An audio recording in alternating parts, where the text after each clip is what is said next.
Have you ever experienced a moment when life seemed to gradually take everything away from you?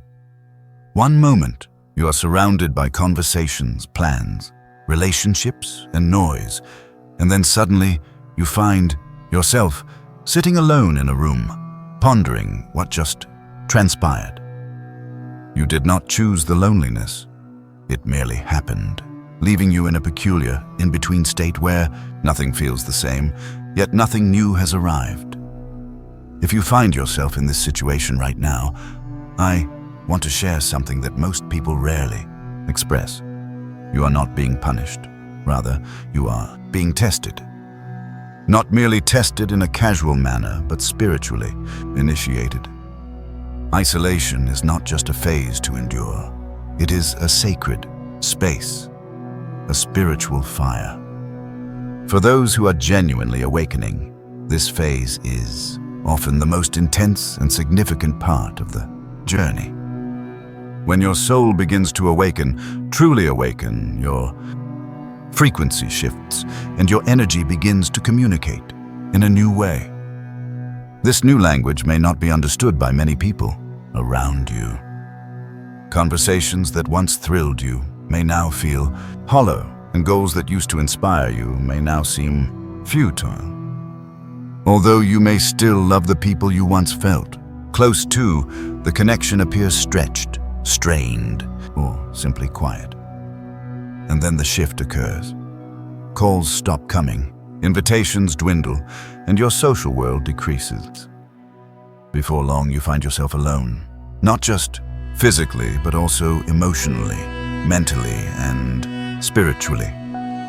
Most people experience panic in this moment, asking themselves why no one is reaching out, or if they have derailed their path. But here lies the hidden truth. This isolation has always been part of your journey. Before your higher self can fully emerge, the noise surrounding you must fade away. You cannot hear the whispers of your soul while the world is clamoring. Let us face reality. Many of us are addicted to distraction. We live in a state of constant stimulation: phones, social media, small talk, routines, and busy work. Often without realizing it, we use this noise to avoid confronting something deeper. However, spiritual awakening requires us to turn inward. It is about peeling back the layers that obscure your true self. To successfully do this, life often pulls you away from the world so you can finally confront yourself. This marks the first layer of the test. Can you sit with yourself when the world walks away? It is more challenging than it seems. When alone, everything you have buried begins to surface: old memories, unhealed pain, childhood wounds, doubts, and regrets. There is no refuge from your reflection, and this can feel like emotional torment if you are unprepared. Yet, here is what most awakened souls eventually understand. Those shadows that emerge in isolation are not trying to destroy you. Instead, they are attempting to liberate you. They are saying you are now strong enough to face, heal, and release this pain. Isolation strips you of your roles and identities. You are no longer acting the part of the good friend, the diligent professional, or the one who always keeps everything together. In this vulnerable state, you are simply you, or exposed and undefined. It is at this juncture that the next test arises. Who are you without titles, without the crowd, and without external validation? This is where genuine spiritual power begins to manifest, as you stop relying on others to define who you are. You start to cultivate a relationship with your inner being, and gradually and gently, your soul begins to express itself. It does not yell. It whispers, and only in the silence of isolation can you hear it. I want to be clear. This is not about romanticizing loneliness. Isolation can be brutally challenging. Days will come when the silence feels suffocating, nights when you question everything, and moments when your mind screams for companionship or noise, anything to fill the void. This is entirely normal and part of the process. However, here is the essential point. Do not run from all. Sit with it. Allow it to shape you, soften you, and reveal what needs to be released. Consider this. When you plant a seed in the soil, it disappears from view. No one witnesses its struggle. It cracks open, underground in complete darkness, where no one can applaud or acknowledge its pain. But that breaking is not the end. It is a birth. This is precisely what isolation is doing for your soul. You are not being buried, you are being planted. In due time, you will rise, not as the person you once were, but as the individual you were always meant to become. Now let us discuss the spiritual strength that isolation fosters.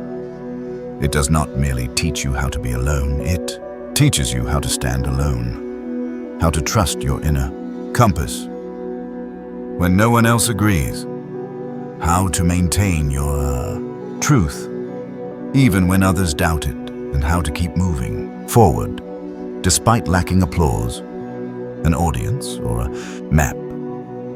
Such strength is rare, and it is forged in silence.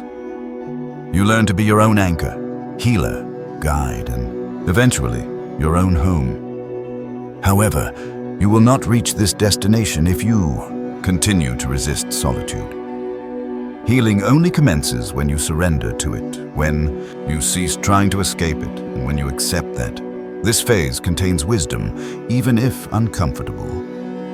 So, let us get practical. What do you actually do in this space? How do you navigate this challenge and emerge stronger?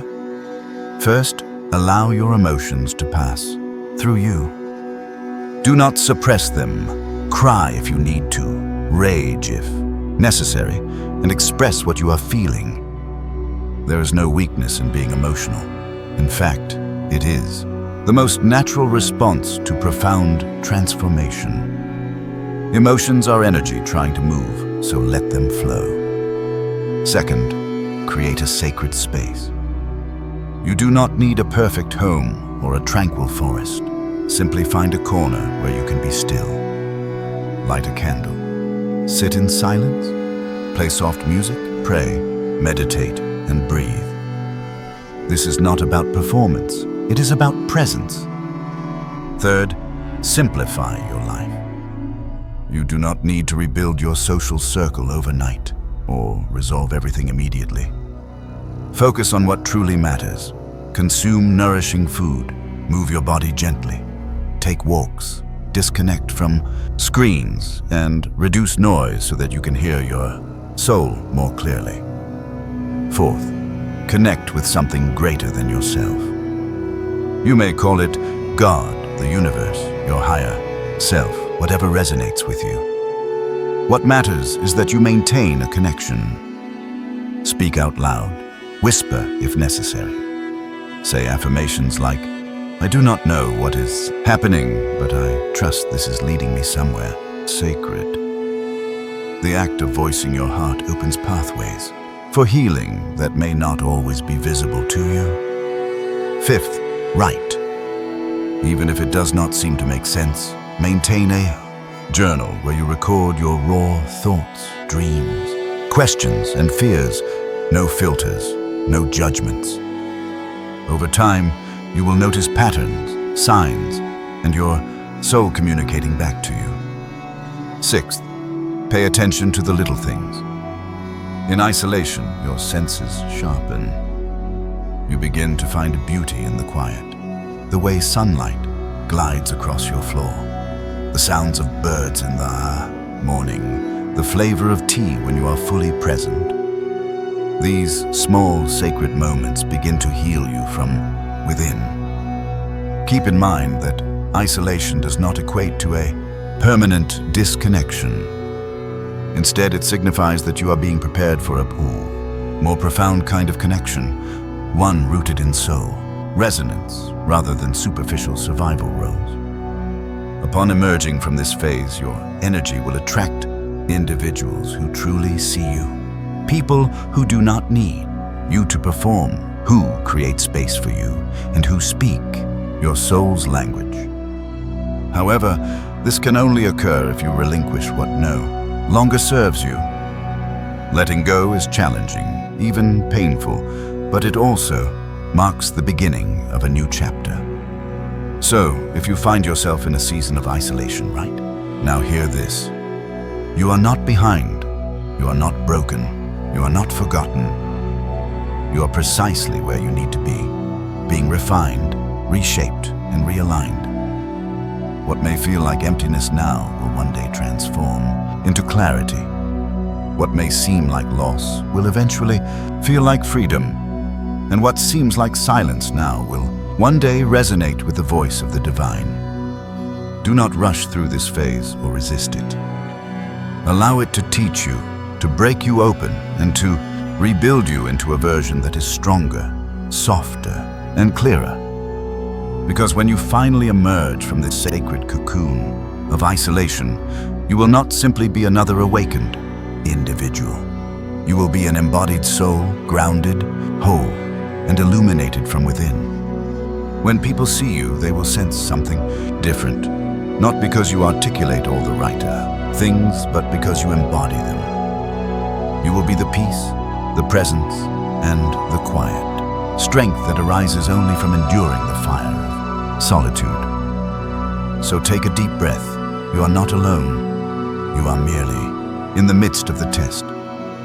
And when this test concludes, you will not just pass. You will rise, not as who you were, but as who you truly